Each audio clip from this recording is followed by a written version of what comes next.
Abşeron rayon mərkəzi xəstəxanasının direktoru Səkinə Sadıxovanın xəstələrə qayğı nümayiş etdirdiyi paylaşım sosial şəbəkələrdə diqqət çəksə də vətəndaşların real şikayətləri tamam başqa mənzərəni ortaya qoyur.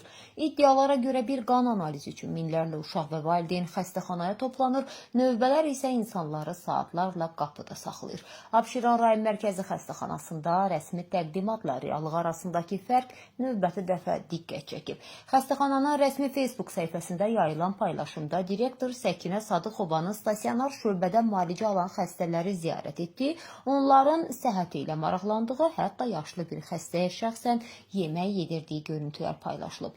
Mətndə qeyd olunur ki, rəhbərlik xəstələrin müalicə prosesi və göstərilən tibbi xidmətlərin keyfiyyəti ilə maraqlanıb, tibb personalına isə həssas davranmaq tövsiyə edilib. Kağız üzərində və kamera qarşısında hər şey qaydasında görünür. Amma xəstəxananın qapısından içəri girən vətəndaşların danışdıqları tam başqa mənzərə yaradır. Sosial şəbəkələrdə yayılan şikayətlərdən də görünür ki, Abşeron rayon mərkəzi xəstəxanasında xüsusilə uşaqların tibbi yoxlanış və qan analizi ilə bağlı ciddi sıxlıq, xaos və təşkilati problem yaşanır. Sosial şəbəkədə Elçin Rəhimzadə yazaraq bildirib ki, bir sadə analiz üçün yüzlərlə, hətta minlərlə insan xəstəxanaya cəmlənir, nəticədə uşaqlar saatlarla növbədə gözləməli olur. Vətəndaş Təbriz Vəli də məsələ ilə bağlı etirazını ifadə edib. Yoldaşlar, bu uşaqları bir qan analizinə görə bura niyə yığmısınız? Olmaz ki, hər məktəbə bir-iki tibb bacısı göndərəsiz. Oradan qan analizi götürsün. Çox güman həkimlər 25-30 manatdan yığıb yola salırlar valideynləri.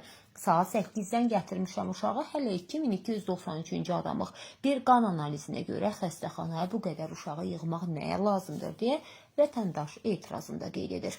Bu sözlər təkcə bir valideynin əsəbi reaksiyası deyil. Bu sistemsizliyin, plansızlığın və vətəndaşa yuxarıdan aşağı baxışın nəticəsidir. Əgər doğrudan da xəstəyə qayğı göstərilirsə, o zaman sual yaranır. Niyə bir analiz üçün uşaqlar kütləvi şəkildə xəstəxana koridorlarına doldurulur? Niyə bu proses məktəblər, poliklinikalar və ya səyyar tibbi briqadalar vasitəsilə daha rahat və insanlara uyğun formada təşkil edilmir?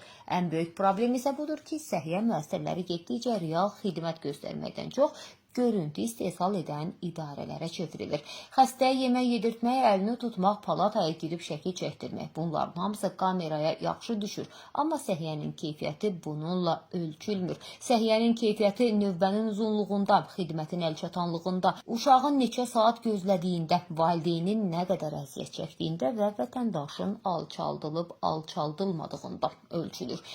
Əgər bir xəstəxanada vətəndaş səhər saat 8-dən növbəyə dayanıb günün yarısını bir qan analizi üçün itirirsə, orada paylaşım dili ilə qayğı nümayiş etdirmək artıq ictimai qıcıq doğurur. Çünki insanlar şəkil yox, xidmət istəyir. Onlara kamera qarşısında nümayiş etdirilən mərhəmət yox, normal işləyən sistem lazımdır deyə Tribuna azda yayımlanan məlumatda qeyd olunur.